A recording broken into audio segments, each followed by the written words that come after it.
ರಾಘವೇಂದ್ರ ತೀರ್ಥರ ಜೀವನ ಚರಿತ್ರೆಯನ್ನು ನಿರೂಪಣೆ ಮಾಡುವ ಈ ಗ್ರಂಥದಲ್ಲಿ ಅನೇಕ ಮಹನೀಯರನ್ನು ನಮಸ್ಕಾರ ಮಾಡಿ ನಾರಾಯಣಾಚಾರ್ಯರು ಸ್ಮರಣೆಯನ್ನು ಮಾಡ್ತಾ ಇದ್ದಾರೆ.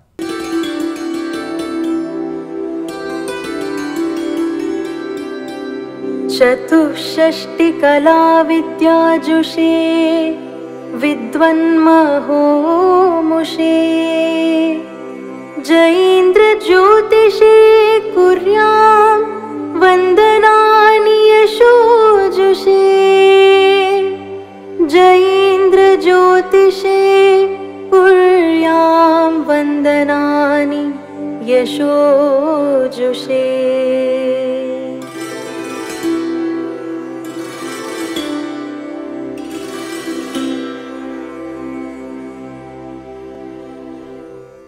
ಇಡೀ ನಮ್ಮ ಮಾಧ್ವಯತಿ ಪರಂಪರೆಯಲ್ಲಿ ಸಂಪೂರ್ಣ 64 ವಿದ್ಯೆಗಳನ್ನು ಕಲಿತಂತಹ ಏಕೈಕ ಯತಿವರೇಣ್ಯರು ಅಂತ ಹೇಳಿದರೆ ಅದು ವಿಜಯೀಂದ್ರ ತೀರ್ಥರು ಮಾತ್ರ. ಅಂಥ ವಿಜಯೀಂದ್ರ ತೀರ್ಥರಿಗೆ ನಾನು ನಮಸ್ಕಾರವನ್ನು ಮಾಡ್ತಾ ಇದ್ದೇನೆ. ಹೇಗಿದ್ದಾರೆ ಈ ವಿಜಯೀಂದ್ರ ತೀರ್ಥರು ಅಂತ ಹೇಳಿದರೆ, ಅವರ ಮಹಿಮೆಯನ್ನು ನಾವು ನೋಡೋದು ಅಂತಾದರೆ ಚತುರಧಿಕ ಶತಗ್ರಂಥ, ಸುಮಾರು 104 ಗ್ರಂಥಗಳನ್ನು ರಚನೆ ಮಾಡಿ ಮಾಧ್ವ ಸಮಾಜಕ್ಕೆ ಕೊಟ್ಟಂತಹ ದೊಡ್ಡ ಮಹನೀಯರು ಅಂದರೆ ಅದು ವಿಜಯೀಂದ್ರ ತೀರ್ಥರು ಮಾತ್ರ. ಶ್ರೀಮದ್ ವ್ಯಾಸತೀರ್ಥರ ಬಳಿ 9 ಬಾರಿ ಟೀಕಾಕೃತ್ಪಾದರು ಬರೆದ ನ್ಯಾಯಸುಧಾ ಗ್ರಂಥವನ್ನು 9 ಬಾರಿ ಶ್ರವಣ ಮಾಡಿ ಮಂಗಲ ಮಾಡಿದಂತಹ ಏಕೈಕ ಮಹನೀಯರು ಅಂತ ಹೇಳಿದರೆ ಅದು ವಿಜಯೀಂದ್ರ ತೀರ್ಥರು. ಅನೇಕ 64 ವಿದ್ಯೆಗಳನ್ನು ಕಲಿತ ಯಾವ ವಿಜಯೀಂದ್ರ ತೀರ್ಥರಿದ್ದಾರೆ, ಇವತ್ತಿಗೂ ಕೂಡ ಇವರ ಒಂದು ಮಹಿಮೆಯನ್ನು ನೋಡುವುದು ಅಂತಾದರೆ ಕುಂಭಕೋಣದಲ್ಲಿ ಹೋದರೆ ವಿಜಯೀಂದ್ರ ತೀರ್ಥರ ಅನೇಕ ಮಹಿಮೆಗಳನ್ನು ನಾವು ಕಾಣಬಹುದಾಗಿದೆ. ಅವರೇ ಸ್ವಯಂ ಆಗಿ ತಮ್ಮ ಕೈಗಳಿಂದ ತಾವು ಪ್ರತಿಮೆಗಳನ್ನು ರಚನೆ ಮಾಡಿದ್ದಾರೆ. ಸುಮಾರು 80 ಪ್ರತಿಮೆಗಳನ್ನು ರಚನೆ ಮಾಡಿ ಇವತ್ತಿಗೂ ಕೂಡ ಆ ಕುಂಭಕೋಣದಲ್ಲಿ, ಹಾಗೆ ಅವರು ಬಂದ ರಾಯರ ಮಠದ ಪರಂಪರೆಯಲ್ಲಿ ಇವತ್ತಿಗೂ ಕೂಡ ಪ್ರತಿನಿತ್ಯ ಪೂಜೆಗೊಳ್ತಾ ಇದೆ ಅಂತ ಹೇಳಿದರೆ ವಿಜಯೀಂದ್ರ ತೀರ್ಥರ ವ್ಯಕ್ತಿತ್ವ ಎಂತಹದ್ದು ಅಂತ ನಾವು ಮನಗಾಣಬಹುದು. ಇವತ್ತಿನ ದಿನ ಉಡುಪಿ ಕ್ಷೇತ್ರದಲ್ಲಿ ರಾಯರ ಮಠ ಇದೆ ಅಂತ ಹೇಳಿದರೆ ಅದು ವಿಜಯೀಂದ್ರ ತೀರ್ಥರೇ ಅದಕ್ಕೆ ಮುಖ್ಯ ಕಾರಣ. ಯಾಕೆ? ವಿಜಯೀಂದ್ರ ತೀರ್ಥರಿಗೂ ಹಾಗೆ ಸೋದೆ ಮಠದ ಪರಂಪರೆಯಲ್ಲಿ ಬಂದ ಶ್ರೀಮದ್ ವಾದಿರಾಜ ಗುರು ಸಾರ್ವಭೌಮರಿಗೂ ಇದ್ದ ಒಂದು ಅವಿಚ್ಛಿನ್ನವಾದ ಸ್ನೇಹದ ಕುರುಹಾಗಿ ವಾದಿರಾಜ ತೀರ್ಥರೇ ತಮ್ಮ ಸ್ನೇಹದ ಒಂದು ಬೆಲೆಗೆ ಆ ಉಡುಪಿ ಕ್ಷೇತ್ರದಲ್ಲಿ ವಿಜಯೀಂದ್ರ ತೀರ್ಥರಿಗೆ ಒಂದು ಜಾಗವನ್ನು ಕೊಟ್ಟು ಮಠವನ್ನು ನಿರ್ಮಾಣ ಮಾಡಿಕೊಡ್ಲಿಕ್ಕೆ ಕಾರಣೀಕರ್ತರಾಗಿದ್ದಾರೆ. ಅಂಥ ಮಹಾನುಭಾವರು ವಿಜಯೀಂದ್ರ ತೀರ್ಥರು. 64 ವಿದ್ಯೆಗಳನ್ನು ಕಲಿಯೋದು ಅಂತ ಹೇಳಿದರೆ ಅದು ಸಾಮಾನ್ಯವಾದಂತಹ ಕೆಲಸ ಅಲ್ಲ. ಚಪ್ಪಲಿ ಮಾಡಲಿಕ್ಕೆ ಒಬ್ಬ ವ್ಯಕ್ತಿಗೆ ಬರ್ತಾ ಇರಲಿಲ್ಲ. ಆ ವ್ಯಕ್ತಿಗೆ ಹೋಗಿ ಚಪ್ಪಲಿಯನ್ನು ಹೇಗೆ ಮಾಡೋದು ಅಂತ ಹೇಳಿ ಕಲಿಸಿಕೊಟ್ಟಂತಹ ಮಹಾನುಭಾವರು ವಿಜಯೀಂದ್ರ ತೀರ್ಥರು. ಹೀಗೆ ಇವರ ಮಹಿಮೆಗಳನ್ನು ಹೇಳ್ತಾ ಹೋದರೆ ತುಂಬ ಮಹಿಮೆಗಳಿದೆ. ಸಾರಂಗಪಾಣಿ ದೇವಸ್ಥಾನ, ಕುಂಭಕೋಣದಲ್ಲಿ ಸಾರಂಗಪಾಣಿ ಅಂತ ಒಂದು ದೇವಸ್ಥಾನ. ಆ ದೇವಸ್ಥಾನದಿಂದ ತಮ್ಮ ಮಠದ ತನಕವೂ ಕೂಡ ಆ ವಿಜಯೀಂದ್ರ ತೀರ್ಥರು ಕೇವಲ ಬಾಳೆನಾರಿನ ಮೇಲೆ ನಡೆದುಕೊಂಡು ಬಂದಿದ್ದಾರೆ ಅಂತ ಹೇಳಿದರೆ ವಿಜಯೀಂದ್ರ ತೀರ್ಥರಲ್ಲಿ ಅದೆಂಥ ಅದ್ಭುತವಾದ ಕಲೆ ಅದೆಂಥ ಅದ್ಭುತವಾದಂಥ ವಿದ್ಯೆಗಳು ಆ ಮಹನೀಯರಲ್ಲಿ ಇತ್ತು ಅನ್ನೋದನ್ನು ನಾವು ಮನಗಾಣಬೇಕು. ಇಂಥ ಆ ವಿಜಯೀಂದ್ರ ತೀರ್ಥರ ಒಂದು ಸ್ಮರಣೆಯನ್ನು ಮಾಡ್ತಾ ಅವರ ಅನುಗ್ರಹವೂ ಕೂಡ ನಮ್ಮ ಮೇಲೆ ಆಗಲಿ ಅಂತ ಪ್ರಾರ್ಥನೆಯನ್ನು ಮಾಡ್ತಾ ಇದ್ದಾರೆ ನಾರಾಯಣಾಚಾರ್ಯರು. ಇವರಿಗೆ ಒಂದು ಪ್ರಸಿದ್ಧಿ ಇದೆ.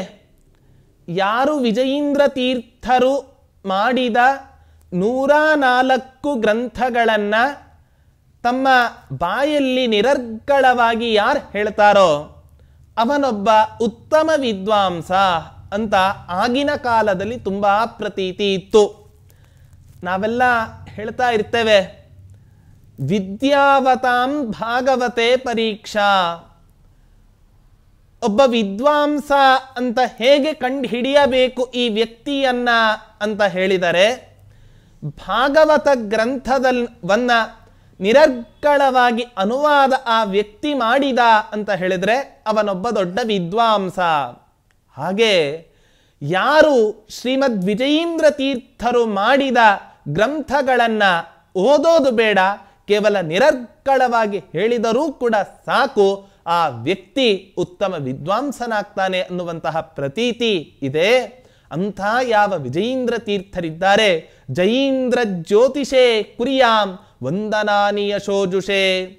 ನನ್ನ ಜೀವನದಲ್ಲಿ ಯಶಸ್ಸನ್ನು ಪಡೆಯೋದಕ್ಕೋಸ್ಕರ ನಾನು ಆ ಮಹನೀಯರಾದಂಥ ವಿಜಯೀಂದ್ರ ತೀರ್ಥ ಸ್ವಾಮಿಗಳಿಗೆ ನಾನು ನಮಸ್ಕಾರವನ್ನು ಮಾಡ್ತಾ ಇದ್ದೇನೆ ಅಂತ ಹೇಳಿ ಆ ನಾರಾಯಣಾಚಾರ್ಯರು ಪ್ರಾರ್ಥನೆಯನ್ನು ಮಾಡ್ತಾ ಇದ್ದಾರೆ.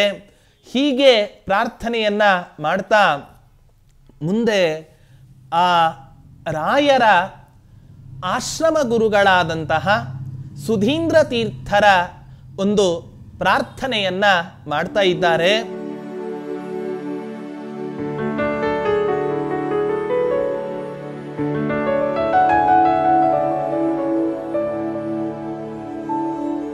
ಸುಧೀಂದ್ರ ಯೋಗಿನಂ ಸೇವೆ ಸಾಧು ಸಾತ್ಕೃತ ಸಂಪದಂ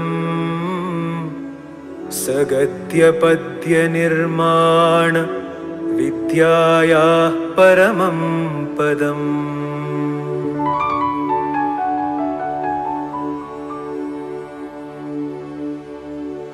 ಸುಧೀಂದ್ರ ಯೋಗಿನಂ ಸೇವೆ ಸಾಧು ಸತ್ಕೃತ ಸಂಪದಂ ಸಗದ್ಯ ಪದ್ಯ ನಿರ್ಮಾಣ ವಿದ್ಯಾಯಾ ಪರಮಂ ಪದಂ. ಹೇಗಿದ್ದಾರೆ ಸುಧೀಂದ್ರ ತೀರ್ಥರು ಅಂತ ಹೇಳಿದ್ರೆ, ಸಾಧು ಸಾತ್ಕೃತ ಸಂಪದಂ, ಇಡೀ ಸಜ್ಜನರನ್ನೇ ತಮ್ಮ ಕಾವ್ಯ ಶಕ್ತಿಯಿಂದ ಮೋಡಿಗೊಳಿಸಿದಂಥ ಮಹಾನುಭಾವರು ಅದು ಸುಧೀಂದ್ರ ತೀರ್ಥರು. ನಾವೆಲ್ಲ ಕಾವ್ಯ ಅಂತ ಹೇಳಿದ್ರೆ ಪದ್ಯರೂಪವಾದಂತಹ ಶ್ಲೋಕಗಳನ್ನು ಮಾತ್ರ ನಾವು ಕಾವ್ಯ ಅಂತ ಕರಿತೇವೆ.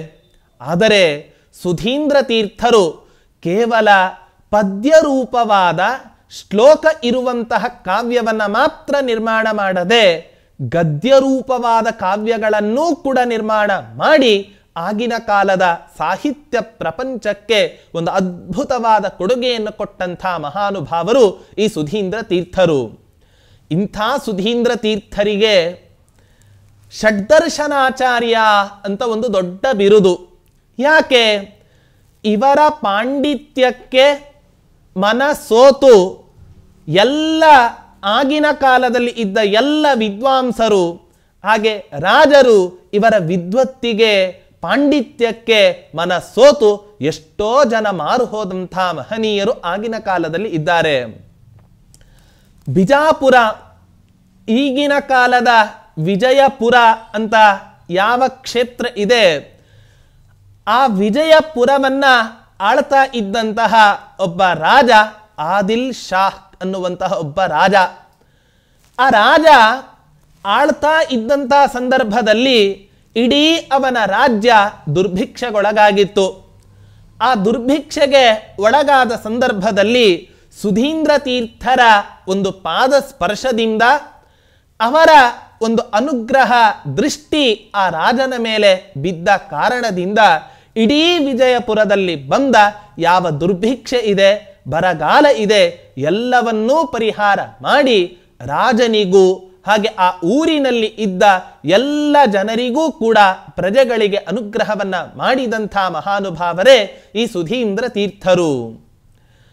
ಇಂಥ ಸುಧೀಂದ್ರ ತೀರ್ಥರ ಯಾರ ಹತ್ರ ಕಲಿತರು? ಆಶ್ಚರ್ಯ. ಆಶ್ರಮ ಕೊಟ್ಟ ಗುರುಗಳು ಸುರೇಂದ್ರ ತೀರ್ಥರಾದರೆ ಇವರ ವಿದ್ಯಾಗುರುಗಳು ವಿಜಯೀಂದ್ರ ತೀರ್ಥರು.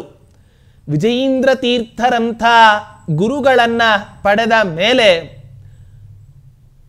ಆ ಸುಧೀಂದ್ರ ತೀರ್ಥರ ಪಾಂಡಿತ್ಯವನ್ನ ಕೇಳಬೇಕಾ? ಯಾಕೆ?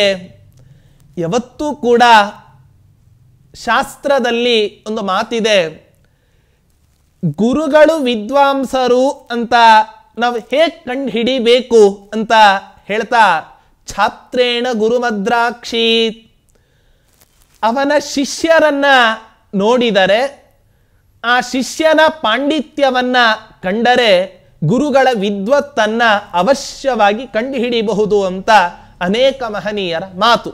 ಆದ್ದರಿಂದ ಸುಧೀಂದ್ರ ತೀರ್ಥರ ಈ ಪಾಂಡಿತ್ಯವನ್ನ ನೋಡಿದ ಮೇಲೆ ವಿಜಯೀಂದ್ರ ತೀರ್ಥರ ಪಾಂಡಿತ್ಯವನ್ನ ಹೇಳಬೇಕೆ?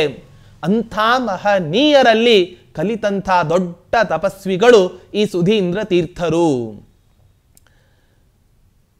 ಬ್ರಹ್ಮಣ್ಯ ತೀರ್ಥರು, ಬ್ರಹ್ಮಣ್ಯ ತೀರ್ಥರೇ ವ್ಯಾಸರಾಜರಿಗೆ ಆಶ್ರಮವನ್ನು ಕೊಟ್ಟರು. ಆದರೆ ವಿದ್ಯೆಯನ್ನ ತಾವು ಕಲಿಸದೆ ಲಕ್ಷ್ಮೀನಾರಾಯಣ ತೀರ್ಥರ ಹತ್ತಿರ, ಶ್ರೀಪಾದರಾಜರ ಹತ್ತಿರ ಯಾವ ರೀತಿಯಾಗಿ ಆ ವಿದ್ಯೆಯನ್ನು ಕಲಿಯೋದಕ್ಕೋಸ್ಕರ ಬಿಟ್ಟರೋ ಅದರಂತೆ ಈ ಸುರೇಂದ್ರ ತೀರ್ಥರು ಕೂಡ ತಾವು ಆಶ್ರಮವನ್ನ ಕೊಟ್ಟರೂ ಕೂಡ ತಮಗಿಂತಲೂ ಕೂಡ ತಮ್ಮ ಶಿಷ್ಯ ಅತ್ಯುತ್ತಮ ವಿದ್ವಾಂಸರಾಗಬೇಕು ಅನ್ನೋ ಒಂದು ಉತ್ತಮ ಸದುದ್ದೇಶದಿಂದ ವಿಜಯೀಂದ್ರ ತೀರ್ಥರ ಹತ್ತಿರ ಕಲಿಯೋದಕ್ಕೋಸ್ಕರ ಅಂತ ಬಿಡ್ತಾರೆ. ಅಂಥ ಯಾವ ಸುಧೀಂದ್ರ ತೀರ್ಥರಿದ್ದಾರೆ, ಆ ಸುಧೀಂದ್ರ ತೀರ್ಥರ ಒಂದು ವಾಣಿ, ಅವರ ಅನುಗ್ರಹ ನನಗೆ ದಾರಿದೀಪವಾಗಲಿ ಅಂತ ಪ್ರಾರ್ಥನೆಯನ್ನು ಮಾಡ್ತಾ ಇದ್ದಾರೆ. ಇವತ್ತಿನ ದಿನ ರಾಘವೇಂದ್ರ ತೀರ್ಥರಂತಹ ಕಲ್ಪವೃಕ್ಷ ಕಾಮಧೇನು ಅಂತ ಕರೆಸಿಕೊಳ್ಳುವಂತಹ ಯಾವ ರಾಯರಿದ್ದಾರೆ, ಆ ರಾಯರು ಪೀಠಕ್ಕೆ ಬರಲಿಕ್ಕೆ ಮುಖ್ಯ ಕಾರಣೀಕರ್ತರೆ ಈ ಸುಧೀಂದ್ರ ತೀರ್ಥರು. ನಾವೆಷ್ಟು ರಾಯರನ್ನ ಅತ್ಯಂತ ಭಕ್ತಿಯಿಂದ ನಾವು ಉಪಾಸನೆಯನ್ನ ಮಾಡ್ತೇವೋ ಅಷ್ಟೇ ಭಕ್ತಿಯಿಂದ ರಾಯರಿಗೆ ಪೀಠವನ್ನ ಕೊಟ್ಟ ಯಾವ ಸುಧೀಂದ್ರ ತೀರ್ಥರಿದ್ದಾರೆ ಆ ಸುಧೀಂದ್ರ ತೀರ್ಥರ ಸ್ಮರಣೆಯನ್ನೂ ಕೂಡ ಅವಶ್ಯವಾಗಿ ನಾವು ಮಾಡಬೇಕು. ಅಂಥ ಯಾವ ಸುಧೀಂದ್ರ ತೀರ್ಥರಿದ್ದಾರೆ ಆ ಸುಧೀಂದ್ರ ತೀರ್ಥರ ಒಂದು ವಾಣಿ ನನ್ನ ಈ ಕಾವ್ಯ ನಿರ್ಮಾಣಕ್ಕೆ ದಾರಿದೀಪವಾಗಲಿ ಅನ್ನೋ ಪ್ರಾರ್ಥನೆಯಿಂದ ಆ ನಾರಾಯಣಾಚಾರ್ಯರು ಸುಧೀಂದ್ರ ತೀರ್ಥರ ಒಂದು ಪ್ರಾರ್ಥನೆಯನ್ನ ಮಾಡ್ತಾ ಇದ್ದಾರೆ. ಹೇಗಿದ್ದಾರೆ ಈ ರಾಯರು ಅಂತ ಹೇಳಿದ್ರೆ,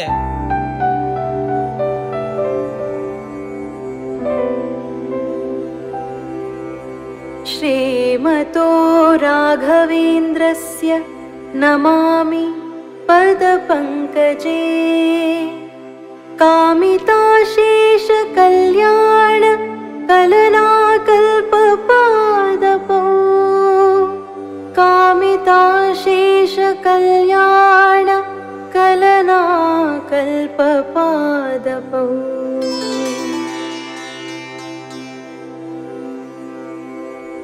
ಹೇಗಿದ್ದಾರೆ ಈ ರಾಘವೇಂದ್ರ ತೀರ್ಥರು ಅಂತ ಹೇಳಿದ್ರೆ, ಯಾವ ಭಕ್ತ ತನ್ನ ಮನಸ್ಸಿನಲ್ಲಿ ಇದ್ದ ದುಗುಡಗಳನ್ನು ಇಟ್ಟುಕೊಂಡು ಆ ರಾಘವೇಂದ್ರ ತೀರ್ಥರ ಹತ್ತಿರ ಬಂದು ಅತ್ಯಂತ ಭಕ್ತಿಯಿಂದ ಪ್ರಾರ್ಥನೆಯನ್ನ ಮಾಡಿ ಭಕ್ತಿಯಿಂದ ನಮಸ್ಕಾರ ಮಾಡ್ತಾನೋ ಆ ಎಲ್ಲ ಭಕ್ತರ ಒಂದು ಮನೋಭೀಷ್ಟೆಯನ್ನ, ಮನಸ್ಸಿನ ಅಭಿಲಾಷೆಯನ್ನ ಈಡೇರಿಸುವಂಥ ಮಹಾನುಭಾವರೇ ಅದು ಶ್ರೀಮದ್ ರಾಘವೇಂದ್ರ ತೀರ್ಥ ಗುರುಗಳು. ಅಂಥ ರಾಘವೇಂದ್ರ ತೀರ್ಥರ ನಾನು ಚರಣಾರವಿಂದಗಳಲ್ಲಿ ಭಕ್ತಿ ಶ್ರದ್ಧಾ ಪುರಸ್ಸರವಾಗಿ ನಾನು ನಮಸ್ಕಾರವನ್ನು ಮಾಡ್ತಾ ಇದ್ದೇನೆ. ನೋಡಿ, ರಾಯರಿಗೆ ಒಂದು ಹೆಸರು, ಅದನ್ನೇ ಇಲ್ಲಿ ಹೇಳ್ತಾ ಇದ್ದಾರೆ. ಕಾಮಿತಾಶೇಷ ಕಲ್ಯಾಣ ಕಲನ ಕಲ್ಪಪಾದಪು. ರಾಯರ ಪಾದವೇ ಕಲ್ಪವೃಕ್ಷಕ್ಕೆ ಸಮಾನವಾದುದು. ಅದೇನದು ಕಲ್ಪವೃಕ್ಷ ಅಂತ ಹೇಳಿದ್ರೆ, ಬೇಡಿದ ಎಲ್ಲ ಅಭೀಷ್ಟಗಳನ್ನು ಕೂಡ ಯಾವುದು ಪೂರೈಸತ್ತೋ ಅದನ್ನೇ ಕಲ್ಪವೃಕ್ಷ ಅಂತ ಕರೀತಾರೆ. ವಸಿಷ್ಠ ಮಹರ್ಷಿಗಳ ಹತ್ತಿರ ನಂದಿನಿ ಅನ್ನೋ ಹೆಸರಿನ ಒಂದು ಹಸು ಇತ್ತು. ಬೇಡಿದ ಎಲ್ಲ ಅಭೀಷ್ಟಗಳನ್ನು ಕೂಡ ಪೂರೈಸ್ತಾ ಇತ್ತು. ಆದ್ದರಿಂದ ಅದನ್ನು ಕಲ್ಪವೃಕ್ಷ, ಕಾಮಧೇನು ಅಂತ ಕರೀತಾ ಇದ್ರು. ಅಂಥ ಒಂದು ಹಸುವಿನ ಒತ್ತಾಸೆಗೆ ಮಣಿದು ವಿಶ್ವಾಮಿತ್ರರು ಆ ಹಸುವನ್ನ ಕದ್ದುಕೊಂಡು ಹೋಗಲಿಕ್ಕಾಗದೆ ಒಂದು ಪ್ರತಿಜ್ಞೆಯನ್ನ ಮಾಡ್ತಾರೆ. ದಿಗ್ಬಲಂ ಕ್ಷತ್ರಿಯ ಬಲಂ ಬ್ರಹ್ಮ ತೇಜೋ ಬಲಂ ಬಲಂ. ಬ್ರಹ್ಮ ತೇಜಸ್ಸಿನ ಬಲದ ಮುಂದೆ ಯಾವ ಕ್ಷಾತ್ರ ಬಲವೂ ಕೂಡ ನಿಲ್ಲಲಾರದು ಅಂತ ಹೇಳಿ ಬ್ರಹ್ಮ ತೇಜಸ್ಸಿನ ಬಲವನ್ನ ಕೊಂಡಾಡಿದಂಥ ಮಹನೀಯರು ಆ ವಿಶ್ವಾಮಿತ್ರ ಮಹರ್ಷಿಗಳು. ಅಂಥ ಕಲ್ಪವೃಕ್ಷ ವಸಿಷ್ಠ ಮಹರ್ಷಿಗಳ ಹತ್ತಿರ ಇದ್ದ ಯಾವ ನಂದಿನಿ ಎಂಬ ಹಸು ಇದೆನೋ ಆ ಹಸುವಿನಂತೆ ಕಲ್ಪವೃಕ್ಷ ಕಾಮಧೇನುಗಳು ಈ ನಮ್ಮ ರಾಘವೇಂದ್ರ ತೀರ್ಥರು. ಏನು ಕಲ್ಪವೃಕ್ಷ ಮಾಡತ್ತೆ? ಬೇಡಿದ ಎಲ್ಲ ವರಗಳನ್ನು ಕೂಡ ಕೊಡತ್ತಂತೆ ಆ ಕಲ್ಪವೃಕ್ಷ. ನಾವು ಕೂಡ ಕಲ್ಪವೃಕ್ಷದ ಕೆಳಗಡೆನೆ ಇದ್ದೇವೆ. ಆದರೆ ಅದು ಕಲ್ಪವೃಕ್ಷ ಅಂತ ಮಾತ್ರ ನಮಗೆ ಗೊತ್ತಿಲ್ಲ. ಯಾಕೆ? ಕಲ್ಪವೃಕ್ಷ ಬೇಡಿದ್ದೆಲ್ಲವನ್ನು ಕೂಡ ಕೊಡತ್ತೆ. ಅದರಂತೆ ಒಬ್ಬ ವ್ಯಕ್ತಿ ಇದ್ದ. ಆ ವ್ಯಕ್ತಿ ತುಂಬಾ ಬಳಲಿದ, ಕೆಲಸವನ್ನ ಮಾಡಿ ತುಂಬಾ ಆಯಾಸವನ್ನ ಪಡ್ತಾನೆ. ಆ ಆಯಾಸದ ಪರಿಹಾರಕ್ಕೋಸ್ಕರ ಒಂದು ವೃಕ್ಷದ ಕೆಳಗಡೆ ಕುತ್ಕೊಳ್ತಾನೆ. ಆದರೆ ಆ ವೃಕ್ಷ ಕಲ್ಪವೃಕ್ಷ ಅಂತ ಮಾತ್ರ ಅವನಿಗೆ ಗೊತ್ತಿಲ್ಲ. ಅಯ್ಯೋ, ತುಂಬಾ ಬಳಲಿದ್ದೇನೆ, ಕುಡಿಯೋದಕ್ಕೋಸ್ಕರ ಸ್ವಲ್ಪ ನೀರು ಸಿಕ್ಕಿದ್ರೆ ಅಂತ ಅಪೇಕ್ಷೆ ಪಡ್ತಾನೆ. ತಕ್ಷಣಕ್ಕೆ ನೀರು ಪ್ರತ್ಯಕ್ಷ ಆಗತ್ತೆ. ನೀರು ಕುಡಿದ ಮೇಲೆ, ಬಾಯಾರಿಕೆ ಪರಿಹಾರ ಆದ ಮೇಲೆ ಅನ್ಕೋತಾನಂತೆ, ಇಲ್ಲೇ ಏನಾದರೂ ಕೂಡ ತಿನ್ಲಿಕ್ಕೆ ಸಿಕ್ಕಿದ್ರೆ ಎಷ್ಟು ಚೆನ್ನಾಗಿರ್ತಿತ್ತು. ತಕ್ಷಣಕ್ಕೆ ಪಂಚಭಕ್ಷ ಪರಮಾನ್ನಗಳು ಆ ಪುರುಷನ ಮುಂದೆ ಬಂದು ನಿಲ್ತಾವೆ. ಎಲ್ಲವನ್ನೂ ಕೂಡ ತಿಂತಾನೆ. ಮತ್ತನ್ಕೋತಾನೆ, ಏನಾದ್ರೂ ಈ ವೃಕ್ಷದಲ್ಲಿ ಭೂತ ಪ್ರೇತ ಪಿಶಾಚಿಗಳೇನಾದ್ರೂ ಕೂಡ ಇದ್ದಾವೋ ಏನೋ. ತಕ್ಷಣಕ್ಕೆ ಭೂತ ಪ್ರೇತ ಪಿಶಾಚಿಗಳು ಕೂಡ ಬಂದು ಬಿಡ್ತಾವೆ.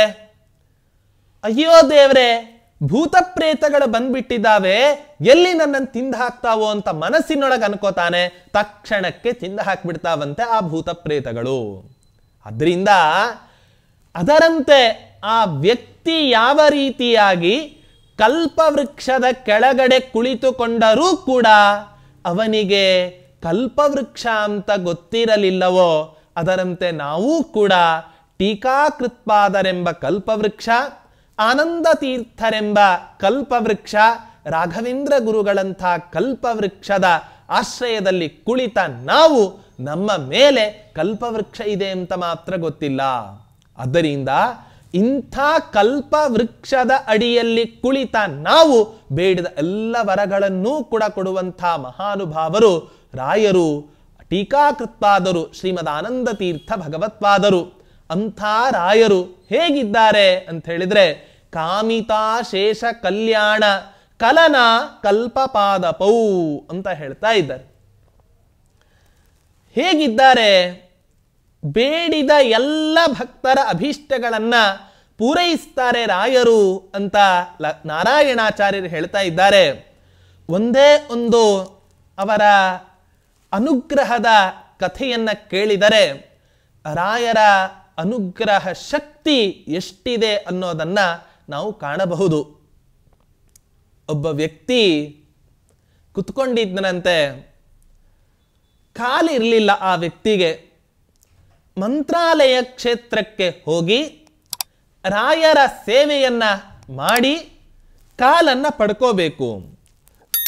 ಯಾರ್ಯಾರೋ ಅನೇಕ ವರಗಳನ್ನ ಕೇಳಿ ರಾಯರ ಮೂಲಕ ತಮ್ಮ ಅಭೀಷ್ಟಗಳನ್ನ ಪೂರೈಸಿಕೊಂಡಿದ್ದಾರೆ. ನಾನೂ ಕೂಡ ಯಾಕೆ ಈ ರೀತಿಯಾಗಿ ಮಾಡಬಾರದು ಅನ್ನೋ ಅಪೇಕ್ಷೆಯಿಂದ ಒಬ್ಬ ಭಕ್ತ ತನ್ನ ಕಾಲು ಬರಬೇಕು ಅನ್ನೋದಕ್ಕೋಸ್ಕರ ಆ ಮಂತ್ರಾಲಯ ಕ್ಷೇತ್ರಕ್ಕೆ ಹೋಗಿ ಸೇವೆಯನ್ನ ಮಾಡ್ತಾನಂತೆ ಅವನು. ಇನ್ನೊಬ್ಬ ಬರ್ತಾನಂತೆ ಭಕ್ತ. ಆ ಭಕ್ತ ಏನು ಮಾಡ್ತಾನೆ, ಅವನಿಗೆ 3,000 ರೂಪಾಯಿ ಬೇಕಾಗಿತ್ತು. ಯಾಕೆ?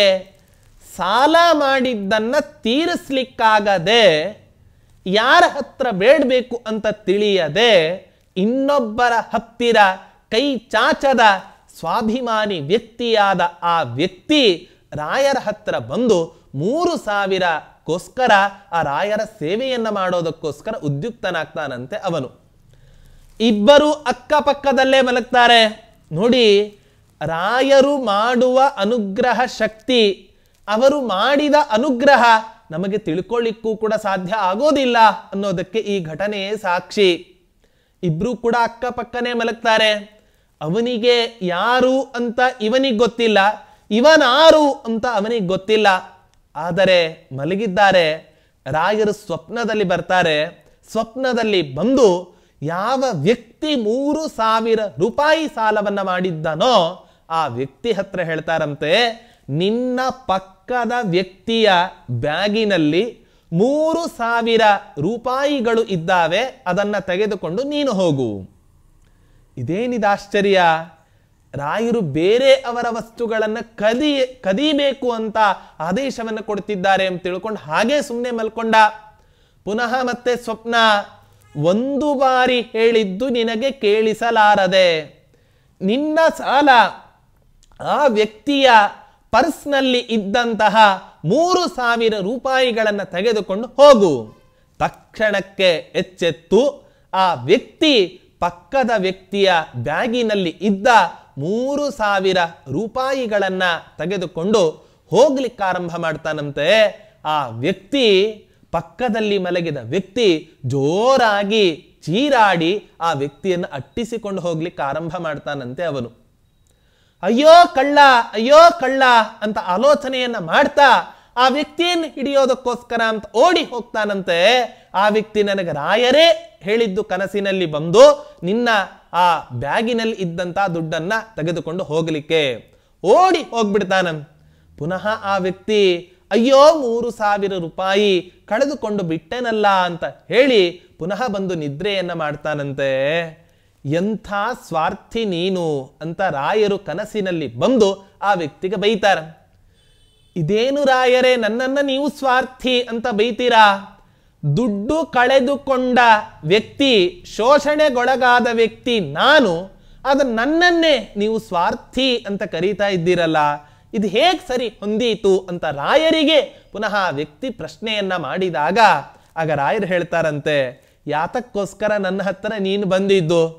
ಕಾಲು ಬೇಕು ಅನ್ನೋದಕ್ಕೋಸ್ಕರ ನೀನು ಬಂದಿ. ಆ ವ್ಯಕ್ತಿ ಕದ್ದಾಗ ಓಡಿ ಹೋಗ್ತಾ ಇದ್ದಾಗ ನೀನೇನು ಮಾಡಿದಿ? ನಿನಗೇ ಗೊತ್ತಿಲ್ಲದಂತೆ ಜೋರಾಗಿ ಓಡಾಡಿ ಆ ವ್ಯಕ್ತಿಯನ್ನು ಹಿಡಿಯೋದಕ್ಕೋಸ್ಕರ ಹೋದಿ. ಹಾಗಾದ್ರೆ ನಿನಗೆ ಕಾಲು ಬಂತೋ ಇಲ್ವೋ? ಹಾಗಾದ್ರೆ ನಡೆಯಲಿಕ್ಕೆ ಬಾರದೇ ಇರ್ತಕ್ಕಂಥ ನಿನಗೆ ಕಾಲನ್ನ ಕೊಟ್ಟು ನಡೆಯೋದಕ್ಕೋಸ್ಕರ ಅನುಕೂಲವನ್ನ ಮಾಡಿಕೊಟ್ಟಂತ ನಾನು ಅದನ್ನ ಎಣಿಸಲಾರದೆ ಯಕ್ಕಶ್ಚಿತ್ ಆ 3,000 ರೂಪಾಯಿಗೋಸ್ಕರ ಆ ವ್ಯಕ್ತಿಯನ್ನು ಹಿಡಿಯೋದಕ್ಕೋಸ್ಕರ ಹೋಗ್ತಾ ಇದ್ದೀಯಲ್ಲ, ನಿನಗೇನಬೇಕು ಅಂತ ಹೇಳಿದಾಗ ಆಗ ಆ ಭಕ್ತನಿಗೆ ರಾಯರು ಮಾಡಿದ ಅನುಗ್ರಹ ಸ್ಮರಣೆ ಆ ಕ್ಷಣಕ್ಕೆ ನೆನಪಾಗತ್ತಂತೆ. ಹೀಗೆ ನಮಗೆ ರಾಯರು ಮಾಡುವ ಅನುಗ್ರಹದ ದೃಷ್ಟಿ, ಶಕ್ತಿ ಅದು ಯಾವುದೂ ಕೂಡ ನಮ್ಮಂಥ ಪಾಮರರಿಂದ ಊಹಿಸ್ಲಿಕ್ಕೂ ಕೂಡ ಸಾಧ್ಯ ಇಲ್ಲ. ಇವತ್ತಿನ ಕಲಿಕಾಲದಲ್ಲಿ ದೇವರನ್ನ ಬೇಡಿದರೆ ವರ ಕೊಡ್ತಾನೋ ಬಿಡ್ತಾನೋ ಅನ್ನೋ ಸಂದೇಹ ಭಕ್ತರಿಗಿರಬಹುದು. ಆದರೆ ರಾಯರ ವಿಷಯದಲ್ಲಿ ಮಾತ್ರ ಯಾವತ್ತೂ ಕೂಡ ರಾಯರು ಬೇಡಿದ ವರಗಳನ್ನ ಇವತ್ತಿನ ತನಕವೂ ಕೂಡ ಯಾರಿಗೂ ಈಡೇರಿಸಲಿಲ್ಲ ಅಂತ ಯಾವ ಒಂದೇ ಒಂದು ದೂರೂ ಕೂಡ ರಾಯರ ಮೇಲೆ ಇಲ್ಲ. ಅಂಥ ಒಂದು ಕರುಣಾ ಸಮುದ್ರರು ಆ ರಾಯರು ಅನ್ನೋದನ್ನ ನಾವು ಮನಗಾಣಬೇಕು. ಇಂಥ ಆ ರಾಯರು ಏನು ಮಾಡಿದ್ದಾರೆ? ಬೇಡಿದ ಭಕ್ತರ ಎಲ್ಲ ಆ ದುಃಖಗಳನ್ನ ಪರಿಹಾರ ಮಾಡ್ತಾ ಎಲ್ಲ ಅಭೀಷ್ಟಗಳನ್ನ ಪೂರೈಸ್ತಾ ಇರ್ತಕ್ಕಂತಹ ಯಾವ ಆ ರಾಯರು ಇದ್ದಾರೆ, ಅಂಥ ರಾಘವೇಂದ್ರ ಗುರುಗಳ ಚರಣಾರವಿಂದಗಳಲ್ಲಿ ನಾನು ನಮಸ್ಕರಿಸ್ತಾ ಇದ್ದೇನೆ ಅಂತ ಹೇಳಿ ಆ ನಾರಾಯಣಾಚಾರ್ಯರು ಪ್ರಾರ್ಥನೆಯನ್ನ ಮಾಡ್ತಾ ಇದ್ದಾರೆ. ಅಲ್ಲಿ ಹೇಳ್ತಾ ರಾಯರಿಗೆ ನಮಸ್ಕಾರವನ್ನ ಮಾಡ್ತೇನೆ ಅಂತ ಹೇಳಬೇಕಾಗಿತ್ತು, ಆದರೆ ರಾಯರ ಚರಣಾರವಿಂದಗಳಿಗೆ ನಮಸ್ಕಾರವನ್ನ ಮಾಡ್ತಾ ಇದ್ದೇನೆ. ಯಾಕೆ ಈ ರೀತಿಯಾಗಿ ಹೇಳಿದರು ಅಂತ ಹೇಳಿದ್ರೆ, ಯಾವತ್ತೂ ಕೂಡ ಗುರುಗಳ ಅನುಗ್ರಹ ಆಗಬೇಕು ಅಂತ ಹೇಳಿದರೆ ಗುರುಗಳ ಹತ್ತಿರ ಹೋಗಿ ಅವರ ಚರಣಾರವಿಂದಗಳನ್ನು ಆಶ್ರಯಿಸಿದರೆ ಸಾಕಂತೆ ಎಲ್ಲ ಆಪತ್ತುಗಳನ್ನು ಕೂಡ ಪರಿಹಾರ ಮಾಡ್ತಾರೆ.